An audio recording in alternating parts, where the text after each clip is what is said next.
अब फिर से खुल गया है। साथियों, गुरु नानक जी ने कहा है, बीच दुनिया सेवी कमाइए त दरगिही बेसन पाइए। यानी संसार में सेवा का मार्ग अपनाने से ही जीवन सफल होता है। हमारी सरकार इसी सेवा भावना के साथ देशवासियों का जीवन आसान बनाने में जुटी है। न जाने कितनी पीढ़ियां जिन सपनों को सच होते देखना चाहती थी, भारत आज उन सपनों को पूरा करने का भरपूर प्रयास कर रहा है। साथियों, अपने 5 दशक के सार्वजनिक जीवन में मैंने किसानों की परेशानियों को, उनकी चुनौतियों को बहुत करीब से देखा है, महसूस किया है। इसलिए जब देश ने मुझे 2014 में प्रधानमंत्री के रूप में सेवा का अवसर दिया, तो हमने कृषि विकास, किसान कल्याण को सर्वोच्च प्राथमिकता दी। साथियों, इस सच्चाई से बहुत लोग अनजान हैं कि देश के 100 में से 80 किसान छोटे किसान हैं। उनके पास 2 हेक्टेयर से भी कम जमीन है। आप कल्पना कर सकते हैं, इन छोटे किसानों की संख्या 10 करोड़ से भी ज्यादा है। उनकी पूरी जिंदगी का आधार यही छोटी सी जमीन का टुकड़ा है। यही उनकी जिंदगी होती है। और इस छोटी सी जमीन के सहारे ही वो अपना और अपने परिवार का गुजारा करते हैं। पीढ़ी दर पीढ़ी परिवारों में होने वाला बंटवारा इस जमीन को और छोटा कर रहा है। इसलिए देश के छोटे किसानों की चुनौतियों को दूर करने के लिए हमने बीज, बीमा, बाजार और बचत, इन सभी पर चौतरफा काम किया। सरकार ने अच्छी क्वालिटी के बीज के साथ ही किसानों को neem coated urea, soil health card, micro irrigation जैसी सुविधाओं से भी जोड़ा। हमने 22 करोड़ सॉइल हेल्थ कार्ड किसानों को दिए और इस वैज्ञानिक अभियान के कारण एग्रीकल्चर प्रोडक्शन भी बढ़ा। साथियों, हमने फसल बीमा योजना को अधिक प्रभावी बनाया। उसके दायरे में ज्यादा किसानों को लाए। आपदा के समय ज्यादा से ज्यादा किसानों को आसानी से मुआवजा मिल सके, इसके लिए भी पुराने नियम बदले।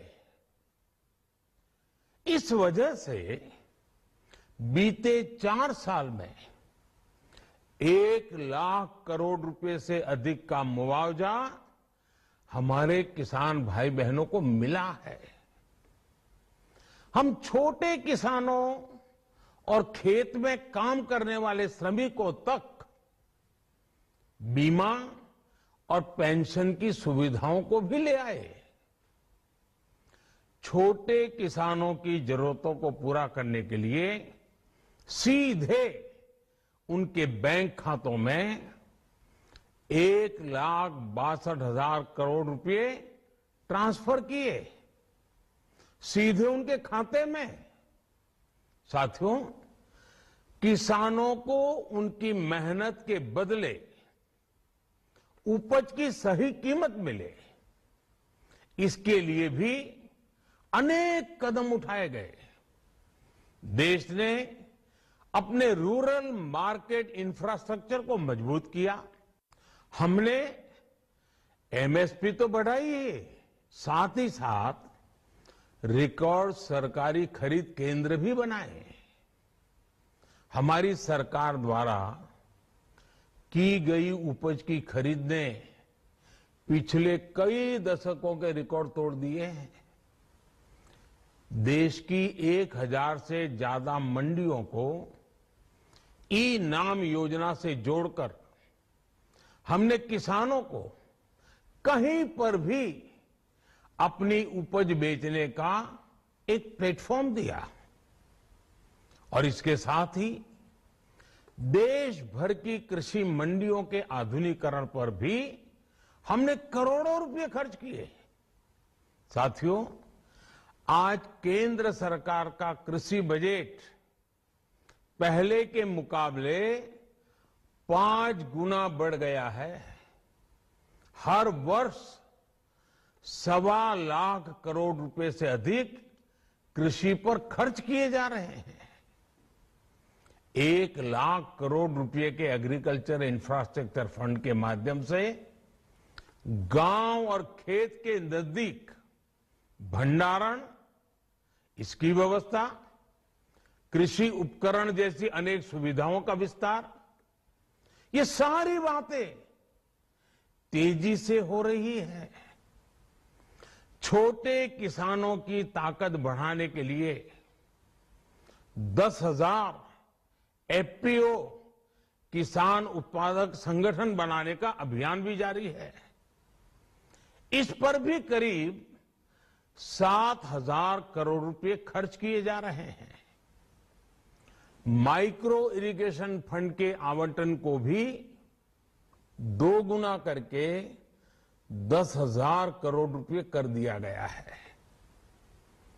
हमने क्रॉप लोन भी 2 गुना कर दिया, तो इस वर्ष 16 लाख करोड़ रुपए हो जाएगा। अब पशुपालकों को मछली पालन से जुड़े हमारे किसानों को भी किसान क्रेडिट कार्ड का लाभ मिलना शुरू हो गया है।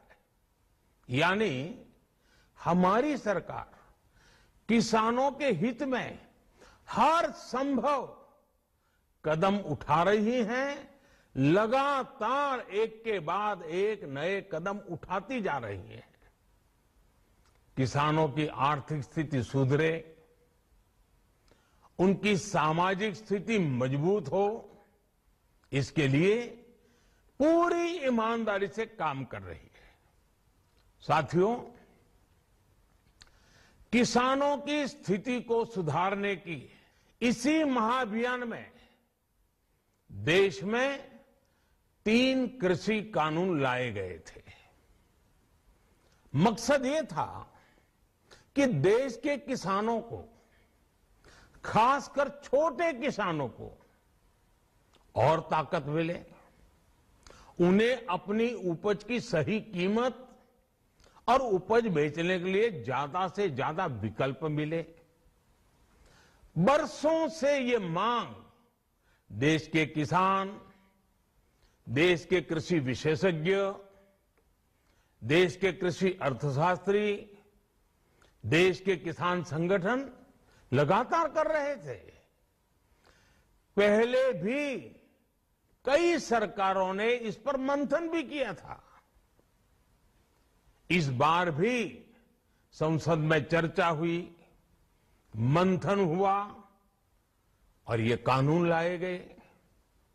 देश के कोने कोने में कोटि कोटि किसानों ने, अनेक किसान संगठनों ने इसका स्वागत किया, समर्थन किया।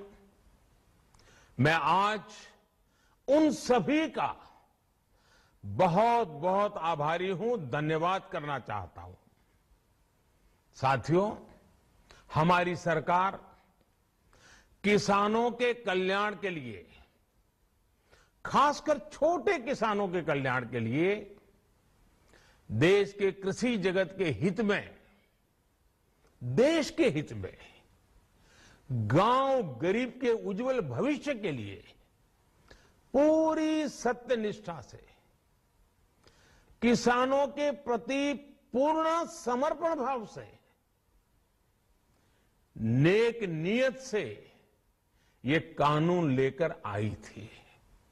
लेकिन इतनी पवित्र बात, पूर्ण रूप से शुद्ध किसानों के हित की बात, हम अपने प्रयासों के बावजूद कुछ किसानों को समझा नहीं पाए। भले ही किसानों का एक वर्ग ही विरोध कर रहा था, लेकिन फिर भी ये हमारे लिए महत्वपूर्ण था।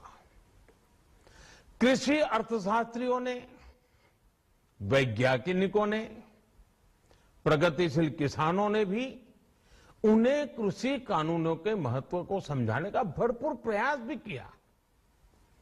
हम पूरी विनम्रता से, खुले मन से उन्हें समझाते रहे। अनेक माध्यमों से व्यक्तिगत और सामूहिक बातचीत भी लगातार होती रही। हमने किसानों की बातों को, उनके तर्क को समझने में भी कोई कोर कसर बाकी नहीं छोड़ी।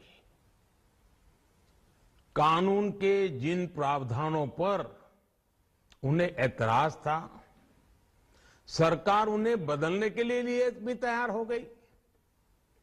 2 साल तक हमने इन कानूनों को सस्पेंड करने का भी प्रस्ताव दिया। इसी दौरान ये विषय माननीय सर्वोच्च न्यायालय के पास भी चला गया।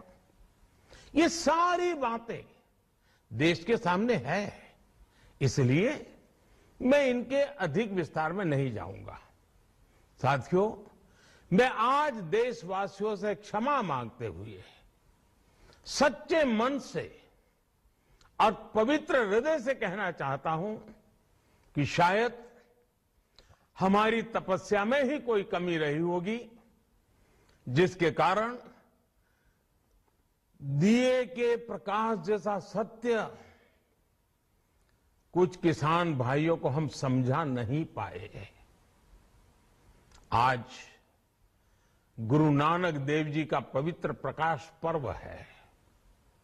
ये समय किसी को भी दोष देने का नहीं है। आज मैं आपको, पूरे देश को ये बताने आया हूं कि हमने 3 कृषि कानूनों को वापस लेने का, रिपील करने का निर्णय लिया है। इस महीने के अंत में शुरू होने जा रहे संसद सत्र में, इसी महीने में, हम 3 कृषि कानूनों को रिपील करने की संवैधानिक प्रक्रिया को पूरा कर देंगे। साथियों, मैं आज अपने सभी आंदोलनरत किसान साथियों से आग्रह कर रहा हूं, आज गुरु पर्व का पवित्र दिन है। अब आप अपने अपने घर लौटे, अपने खेत में लौटे, अपने परिवार के बीच लौटे। आइए एक नई शुरुआत करते हैं, नए सिरे से आगे बढ़ते हैं। साथियों, आज ही सरकार ने कृषि क्षेत्र से जुड़ा एक और अहम फैसला लिया है। 0 बजट खेती यानी प्राकृतिक खेती को बढ़ावा देने के लिए, देश की बदलती आवश्यकताओं को ध्यान में रखकर क्रॉप पैटर्न को वैज्ञानिक तरीके से बदलने के लिए एमएसपी को और अधिक प्रभावी और पारदर्शी बनाने के लिए ऐसे सभी विषयों पर भविष्य को ध्यान में रखते हुए निर्णय लेने के लिए एक कमेटी का गठन किया जाएगा। इस कमेटी में केंद्र सरकार, राज्य सरकारों के प्रतिनिधि होंगे, किसान होंगे, कृषि वैज्ञानिक होंगे, कृषि अर्थशास्त्री होंगे। साथियों, हमारी सरकार किसानों के हित में काम करती रही है और आगे भी करती रहेगी। मैं गुरु गोविंद सिंह जी की भावना में अपनी बात समाप्त करूंगा। देहि शिवावर मोहे इहे, शुभ कर्मन ते कबहू न टरो। हे देवी, मुझे ये वर दीजिए कि मैं शुभ कर्म करने से कभी पीछे ना हटूं। जो किया किसानों के लिए किया, जो कर रहा हूं देश के लिए कर रहा हूं। आप सभी के आशीर्वाद से मैंने मेहनत में पहले भी कोई कमी नहीं की थी। आज मैं आपको विश्वास दिलाता हूं कि अब और ज्यादा मेहनत करूंगा ताकि आपके सपने साकार हो सके, देश के सपने साकार हो सके। आपका बहुत बहुत धन्यवाद। नमस्कार।